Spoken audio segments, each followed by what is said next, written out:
Halo semua, salam sejahtera Malaysia. Selamat datang ke channel Fels Lifestyle.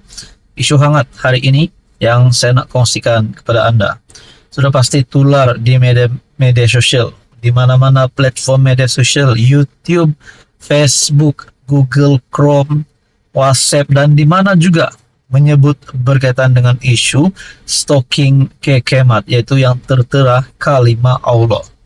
Dan ini satu perkara yang amat sensitif dan perkara ini tidak boleh menjadi ikutan. Saudara-saudara, kita hidup di Malaysia ini berbilang agama, berbilang kaum, berbilang bangsa. Nah, kita perlu menghormati satu dengan yang lain. Nah, saudara-saudara, terdapat satu maklumat hari ini yang bagi saya pasti memberikan kejutan besar kepada politik Malaysia dan juga istana negara. Baginda yang di Pertuan Agong ke-17, Sultan Ibrahim, sudah bertitah berkaitan dengan perkara ini. Bahkan yang di Pertuan Agong ke-17 Sultan Ibrahim sudah disahkan murka berkaitan dengan isu ini. Nah, terdapat satu lagi kejutan, terdapat satu dapatan ataupun maklumat yang saya lihat daripada harapandaily.com bertarik 19 Mac. Penghinaan kepada raja-raja dibuat secara terancam. Isu penjualan stalking tertera kalimah Allah dilihat cuba diambil kesempatan oleh pihak tertentu dengan melakukan penghinaan secara terancang kepada raja-raja. Tersebar banyak hantaran di Facebook daripada pengguna berbeza yang menggunakan ungkapan sama susulan kes yang disiasat polis membabitkan penjualan stalking itu di kedai serbaneka kekemat di Sunway Selangor. Bila jadi isu kekemat ni, baru aku sedar kat Malaysia ni hina raja sultan lebih sensitif di mata pemimpin berbanding hina Allah dan Islam ya. Kata kenyataan itu, seperti yang saya akan kongsikan di dalam video ini juga. Ungkapan tersebut dikenal pasti muncul dalam sejumlah akaun pengguna Facebook dengan sedikit perubahan pada beberapa perkataan tertentu. Perubahan itu seperti kita bagi menggantikan aku dan hina kepada sentuh isu. Kenyataan yang dibuat oleh pihak tidak bertanggung jawab itu dilihat cuba memainkan sentimen isu 3R, yaitu agama, kaum diraja di media sosial. Dan ada satu perkara yang saya nak kongsikan di dalam artikel perkongsian daripada harapandaily.com ini. Saya makan Harapan Daily mendapati rata-rata individu yang memuat naik hantaran tersebut merupakan penyokong Perikatan Nasional.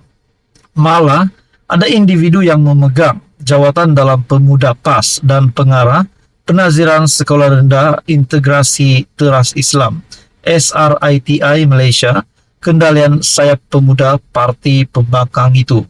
Namun terdapat individu yang dilihat memadam hantaran, yang dilihat menghasut dan menyemai kebencian kepada kerajaan Madani itu.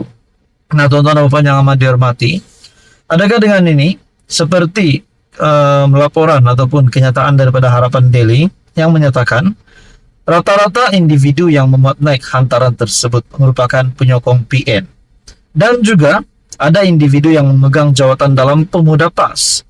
Adakah di sini PAS dan PN sengaja untuk memainkan sentimen isu 3R, yaitu agama, kaum diraja di media sosial?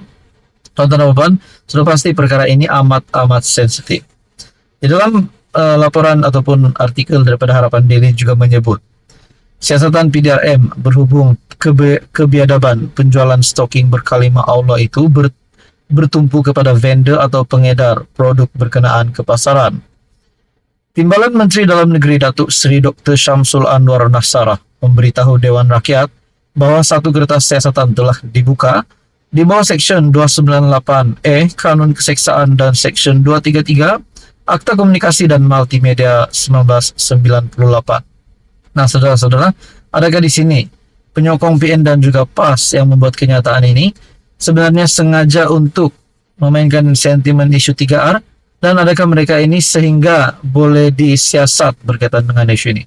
Apapun kita berdoa yang baik-baik supaya perkara ini dapat diselesaikan dengan baik. Apa komen Anda? Sekian saja, teruskan bersama di dalam channel ini untuk info yang seterusnya. Halo semua, salam sejahtera Malaysia. Selamat datang ke channel Fels Lifestyle. Terima kasih kerana masih setia bersama di dalam channel ini. Dan kepada Anda yang baru, Anda dipersilakan untuk melawat channel ini untuk mendapatkan isu-isu hangat politik dan isu semasa di Malaysia hari ini.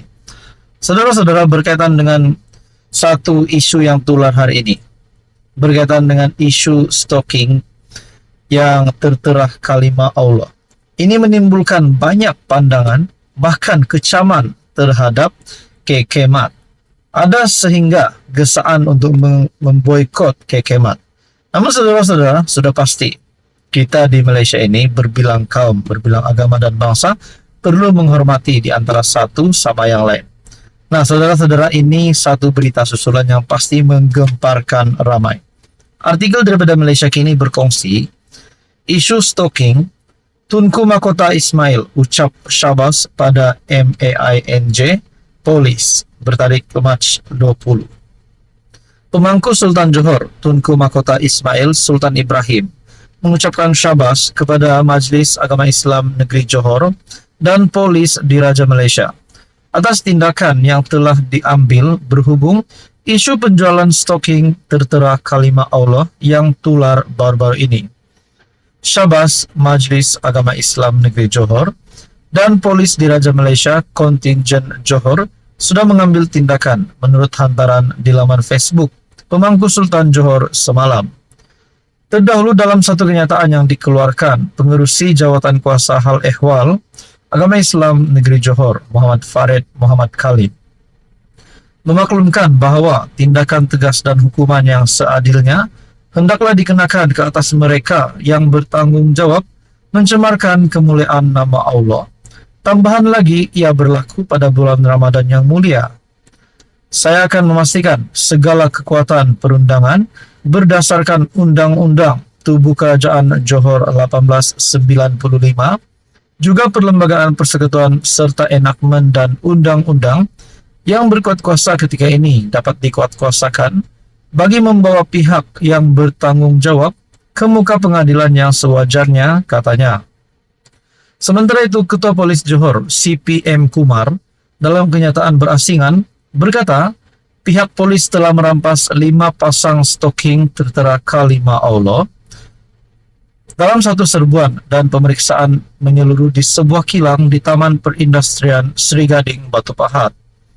Beliau berkata, kilang itu mendakwa stocking berkenaan telah diimport dari China dan siasatan dijalankan mengikut Section 298E 505 dalam kurungan B Kanun Keseksaan dan Section 233 Akta Komunikasi dan Multimedia 1998. PDRM Johor menyeru orang ramai agar tidak membuat sebarang spekulasi yang boleh menggugat ketenteraman awam, sebaliknya menyerahkan kepada pihak polis untuk siasatan dan tindakan lanjut, katanya. Apa komen Anda berkaitan dengan isu ini? Sekian saja, teruskan bersama di dalam channel ini.